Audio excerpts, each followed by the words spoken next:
Assalomu alaykum hurmatli obunachilar. Sizlarga mini qo'y ferma quryapmiz deb aytib o'tgan edik. Mana shu qo'y fermamiz bitib, qo'ylarim kelganida esimdan chiqib, vaqt bo'lmasdan sizlarga videolar qilmadim. Bitgan holatini bir sizlarga obzor qilib bermoqchi edim. Qadrli obunachilar, qaranglar. Bu yer 2 etajlik. Ikkinchi etajida yem turadi, ya'ni o'tlar, prislar. Bu yerda qo'ylar turadi.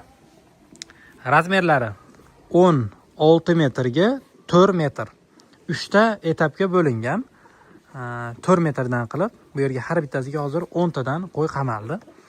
Hozir yem ish jarayoni emas, o'tlarning ish jarayoni, ya'ni pres, beda, yer yong'oq, taya uchalasini drabrikadan chiqarib shu holatda yeydi. Bundan 2 mahal yeydi, 2 mahal yem yeydi. Yemlarni ham xudo xolasa bir qiziq bo'lsa, bir yaxshi retsept olganmiz mutaxassislardan, ya'ni bir oyda bitta qo'ydi 15 kilogrammgacha semirtirib beradigan retsept olganmiz. Kimgadir qiziq bo'lsa, u haqida ham xudo xolasa suhbatlashamiz. Demak, qo'yxonaga keladigan bo'lsak, akalar 16 metr uzoqqa boraylik.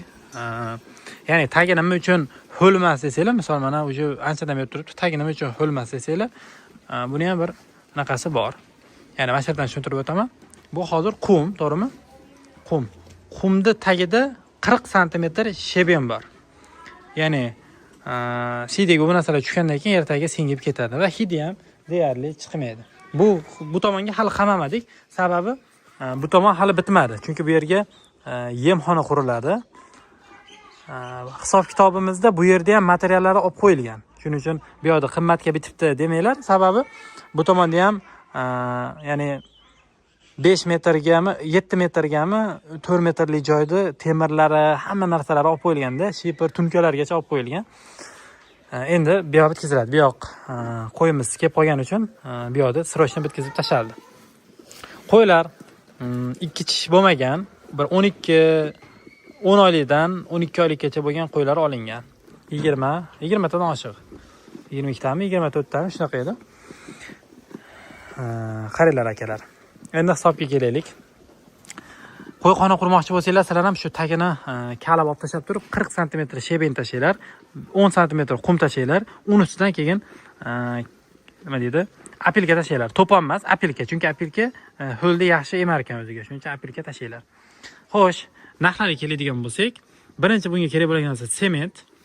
Tagiga beton qo'ygani, bu yerga steyashkalariga deyta bir $100 atrofida sement olindi. $100 atrofida sheben olindi. 1 million atrofida qum olindi. Tushundinglar-a? Keyin 1,5 million so'mga, 1 million so'm atrofiga, 1,5 million so'mga yaqinga mana shu oxirlar olindi.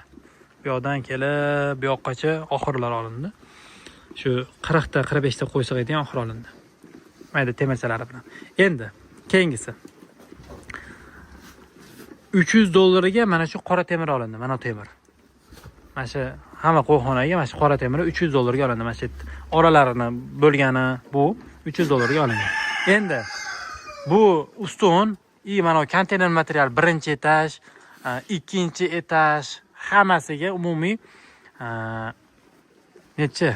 Birinchi 12 million so'm, bularga bo'lsa 15 million so'mlik mana shu konteyner material ketdi. Bu 15 million so'm atrofida konteyner material ketdi. 800 ming so'mga mana bu cherepisadan cho'nidan olib kelindi. Kvadrati 18 ming so'mdan mana shu narsa olib kelindi. Buni ustiga polistiren bos qilinadi. Endi hozir qish baribir bu yerdan issiq tushmaydi. Shuning uchun birar oydan keyin bu yerga polistiren bos qilib yopib tashaladi. Xo'sh, keyin 10 million so'mdan sal oshiqroq 10 million 200 ming, 10 million 300 mingga tunka olindi. Bu tomon yopilishga, tepasi tom yopilishga, bu tomonda yemxonani ham tomi yopilishiga, atrofi o'ralishiga, xullas 10 million so'mdan oshiq tunka olindi. Mana sizlarga hisob kitob. Men o'zim hisob kitob qildim, o'rtacha 30 million so'mdan sal oshdi hisob kitobimiz. Mana shu 45 ta qo'y boqish uchun joyimiz 30 million so'mdan sal oshdi. Endi bundan arzonroq qilish mumkin edi ekan. Men endi temirdan qilib qo'yaveraylik. Pul bo'lgandan keyin nima qilasizlar? Yog'ochdan qilib temirni keyin ham ishlatiladi. Temir baribir temir deb mana shu narsaga to'xtaldik. Qadrli obunachilar, xudo xolasa qo'ylar endi boqilyapti. Bu joy endi sinashga qilindi. Xudo xolasa hali bir 300 ta 400 ta qo'y sig'adigan fermer ham yaqinda yilda oxiriga qurib bitkazamiz nasib bo'lsa. Qo'yda baraka bor. Qo'y o'zimga yoqadi shaxsan. Qo'y go'shtini yaxshi ko'raman. Oshxonalarga kelsam ham qo'y go'shtli ovqatni iloji boricha yeyishga harakat qilaman. Sababi qo'y go'shti yoqadi va qo'yda hidi ham yoqadi, to'g'risini aytganda. Sababi bir boshqacha yoqimli hid bo'ladi qo'yda. Buni qo'yda yaxshi ko'radiganlar tushunishadi. Bu endi bizga bir nima desam bo'ladi, havas uchun va bir daromad ham ko'zlangan, lekin havas uchun. Sababi qo'yni yemayotgani tomosha qilib o'tirish ham bir boshqacha bir mazza beradi-da.